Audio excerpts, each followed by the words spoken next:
So what's up? Kamusta? Ayos ba tayo dyan? So nandito ulit tayo sa may RHC Builders Warehouse, Angat, Bulacan. So nandito tayo sa booth or sa mismong area ng Racal Motorcycle. So yung nasa likod natin, ito yung Motofino GY250. So alamin natin yung specification at yung presyo nito kung sulit nga ba ngayong 2025. At para dun sa mga more updates, pwede nyo akong i-follow sa aking Facebook page na iMarkMoto 2.0 and then subscribe na rin kayo sa aking YouTube channel na iMarkMoto. Ayos na ayos yan. Tara, umpisa na natin, walk-on na natin. Ayos na ayos. But it's too late now. I remember you and me, and how careless we were. All day and all night, we'd stay up, it felt so right. We were so young, we were so dumb. We would get drunk and then hook up. We were okay, we were alright, staying up.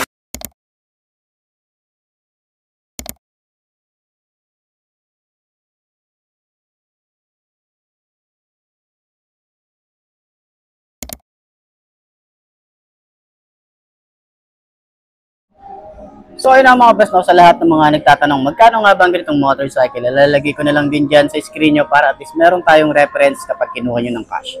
Available lang po tayo sa cash, pero soon magkakaroon tayo ng finance, abang-abang lang. And sa tingin nyo, sulit nga bang presyo niya? Comment nyo naman yan. At para din sa mga nakagamit na ng ganitong motorcycle, baka pwede nyo i-share dyan sa comment section. Ano nga ba yung mga naging experience nyo sa motorcycle na to? Ayos na ayos yan! Wake till the sunrise. We were in love, couldn't stop us. Like a good drug, never run. We hook up in my car, driving so far. Play your guitar, you'd show me your art. Let down our guards, think with our hearts. Stare at the stars, we were never apart. Drinking too young, way too much fun. Out in the sun, orbit when it's gone. Took you to prom, dance to our song. Dance all night long till the lights come on. Y'all want everyone to take their phones out, turn your flashlights on. Just like this. And wave it back and forth. Up here. Phones on, flashlights out. So yun know, mga best, no, ngayong 2025 talagang marami tayong nakita na mga motorcycle na bago nilabas ni Racal Motorcycle, di ba? So tulad na lang nito, kung naghahanap ka ng pang trail bike, 250cc carb type, isa to sa pwede nyo pagpilian, lalo na nandito na lahat, okay? So meron tayo rito na LED na headlight, meron na rin tayong digital panel na kanyang panel gauge, no? Naka-digital na rin tayo rito. Signal light niya, LED na rin. And then, maganda yung ating tires na pang dual sport na rin, on and off road, pwede na rin yan. And meron tayong single disc brake dito, naka-dual pad caliper, and naka-wide spoke tayo rito. At kagandahan din dito, meron din tayo sa likod na chain cover, and then yung gulong nga rin pala nito is naka-dual sport na rin tayo. Okay?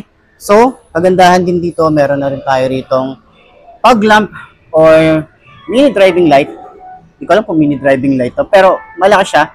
And meron na rin tayo ritong crash guard. Talagang nandito na, naka-install na talaga siya kapag binili nyo. And yung forma ng ating makina, may Motofino tayo rito, 250cc. Maporma, dito lang sa harap di ba? Napaka-brusco nung datingan niya. And then meron na rin tayo rito na free na cellphone holder. Okay, meron na rin siyang ganyan. And isa pa to sa mga ano ko no? Nakaano siya, nakakiles na may isusi. Okay, meron tayong remote dito. Okay, kung in case na nakalimutan niyo yung susi, yung remote dala nyo, mapapaandar niyo pa rin. Okay, so ayan. Try nating upuan. Hindi ko lang din sure kung maaabot ko siya. Alam naman natin, sobrang taas niyan. Diba? Pero try nating upuan kung ano yung itsura natin. So, syempre, ganito yung itsura natin. Yeah. Sobrang taas. Sobrang taas, pero nakakatakot siya. No, hindi natin masyadong baka kasi mamaya bumaliktad tayo sa ganyan, 'di ba? So, ano na natin, natatakot ako. Hindi ako pang trail talaga. Hindi ako, yung height ko kasi talaga ay hindi ako pang trail katulad ng mga sobrang tatangkad, di ba? Hindi natin, ano yan, hindi natin forte yon. So, gusto ko rin mag-trail, pero yung sakto lang talagang makakapaglakad tayo or makakabot natin yung floor. Pero yun na nga, yung upuan, sobrang lambot neto. Tapos hanggang dito sa ating betlogs, yung foam niya, yung OBR natin, sobrang lambot din ng ating foam dito. Ayan. So, maporma. Tapos meron na nga rin pala itong top box or bracket para sa top box natin. So, pwede kayo maglagay dito ng mga kahit anong top box, okay? Tapos, saddle bag dito sa side. Pwede yan. Lalo na kung gusto nyo itong ipa-motocamp, okay? So, dun sa mga accessories pa, meron na rin tayong guard dito. Handlebar guard. Hindi ko alam kung ang tawag dito. Basta guard, okay? Yan, meron na rin tayo dito. Grip.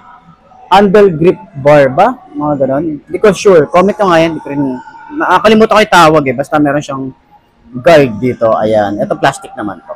So, sa tingin nyo, sulit nga ba ang presyo nito at yung forma nito ngayong 2025? Comment ko naman yan. Ayos!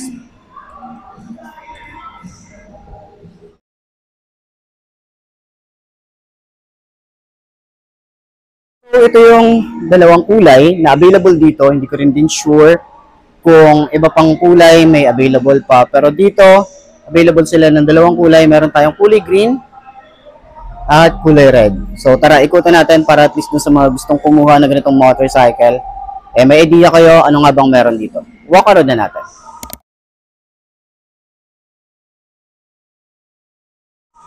So yun nga, sa headlight niya, dito kasi may plastic. So dito tayo sa kulay green. Ito yung itsura nung headlight niya. Naka-projected lamp. Meron tayong chrome dito sa loob. Meron tayo rito na daytime running light. Ayan, signal light niya dito sa side. Ayan. Meron tayong LED na rin. Ay, ganda ng kulay green, no? Diba? Pero itong kulay red, maganda rin eh. Diba? So, meron na rin tayo ditong guard. Ayan, cover. Ayan, may ganyan na rin tayo. Okay, kasama na rin po ito. Yung ating cellphone holder. Ayan, pag magnanavigate tayo, kailangan nating magmapa, lalo na sa mga bundok, ayan, available na rin po yan. So, dito naman, yung front fender niya, sobrang haba din. Yung decals nga pala, tingnan nyo, angas ang decals din. Itong dalawa na to. Ay, gulat ako. Sark Moto in the house. Kala ko di ka napupunta eh. Siyempre, pwede ba yun? Hindi na na-miss yung bonding natin eh. Salayo yan. Gulat ako sa'yo. Sige lang. So, ayan, tuloy na natin yung ating walk around. Gulat ako dun. So, ayan, meron tayo rito na DRL. Ayan. Meron na rin tayo dito na crash guard. Ayan, available na rin po yan dito. Yung crash guard niya. Meron na rin tayong skid plate dito. Pero ito, plastic. Okay, so dito naman sa ating makina, ito yung itsura ng ating makina. Meron na rin tayo ritong Motofino na naka-engrave. Ayan, yun yung datingan niya. So, 5-speed nga pala. Ang isang to, naka-carb type pa rin tayo rito.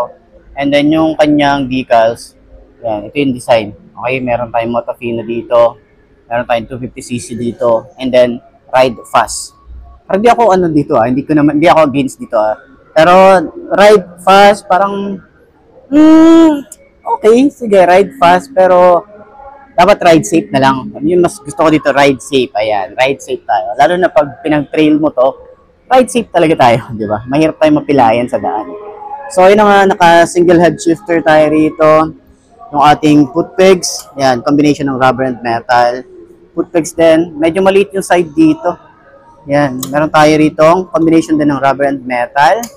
Meron din tayo rito na pwede nyo i-lock dito yung helmet natin para at least safe naman. And meron din tayong storage dito na maliit. Dito naman is pwede kayong maglagay dito ng mga papers. Ayan. Or baon nyo, sandwich, lagay nyo rito. Hotdog kasya dyan. Naka-monoshock din tayo rito.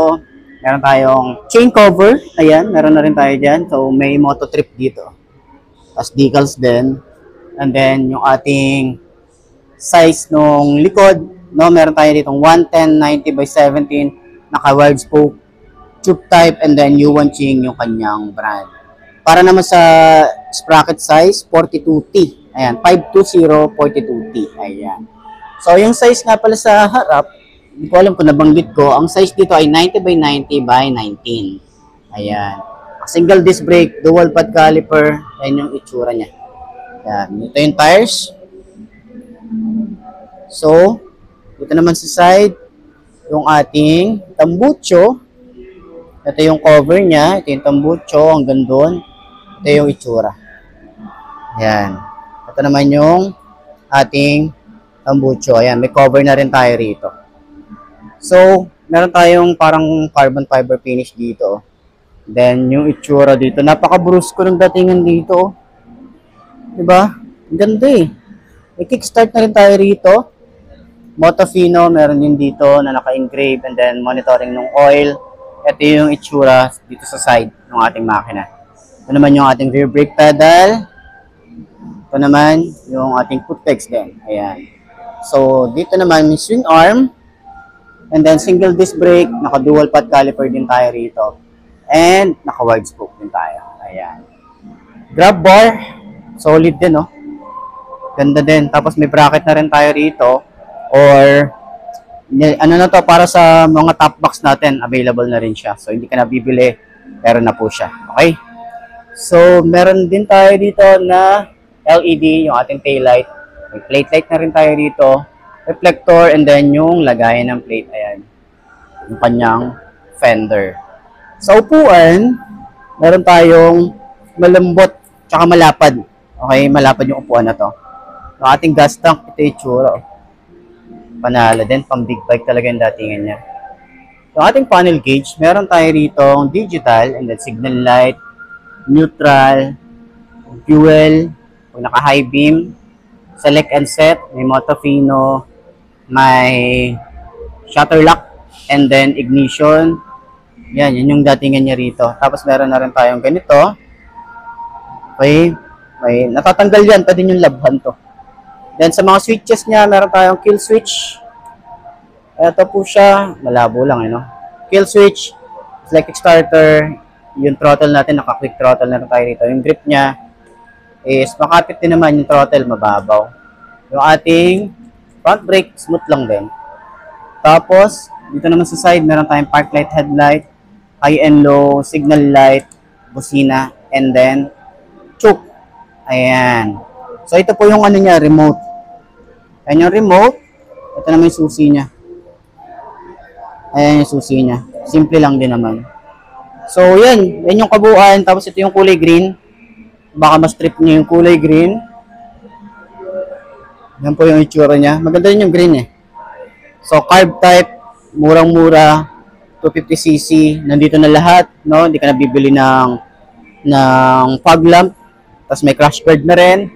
May ganito na rin siya. And then, meron na rin bracket dito. Para sa top box. So, yun. Para doon sa lahat ng mga gustong kumuha, pwede nyo akong kontakin sa aking Facebook page. And then, follow na rin. And, subscribe na rin sa ating YouTube channel. So, yun lang naman. Ayos. So, yun ang mga best, no? Ito na ba ang motor na babagi sa'yo? Kung ito na nga ay markahan mo na at mag-subscribe ka na sa aking YouTube channel. I-click mo na rin notification bell para updated ka sa lahat ng videos na upload natin. Dito araw-araw sila laging tatandaan, wala sa brand ng motor. Ang itatagal yan, kung dito sa pag-aalaga mo yan, tatagal yan, ayos na ayos yan. So, kita ka na lang ulit tayo bukas. I'm Mark D. Ciao. Maraming salamat sa inyo. Babush. Never apart, drinking too young.